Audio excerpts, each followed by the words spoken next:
Ang isang taong sanay mag-isa ay hindi nangangahulugang malungkot o walang kaibigan. Sa katunayan, ito ay nagpapahiwatig na sila ay self-sufficient. Hindi ito nangangahulugang ayaw nila sa tao, kundi hindi sila nakadepende sa iba para maging masaya.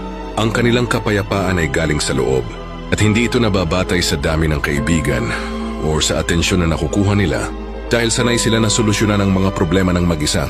Hindi sila madaling kontrolin o imanipula. Wala silang takot na maiwan o iwanan dahil alam nilang kaya nilang tumayo sa sarili nilang mga paa. Ang kanilang lakas ay nasa kanilang kalayaan na gawin ang anumang gusto nila nang walang inaalala. Matalas na paningin habang abala ang iba sa pakikipag-usap. Ang mga taong sanay mag-isa ay tahimik na nagmamasid dahil dito natututo silang basahin ang ugali ng mga tao at ang sitwasyon. Alam na nila ang mga mangyayari bago pa man ito magsimula. Hindi natatakot sa pagbabago dahil alam nilang kaya nilang mabuhay ng mag-isa. Hindi sila natatakot na iwan ang isang bagay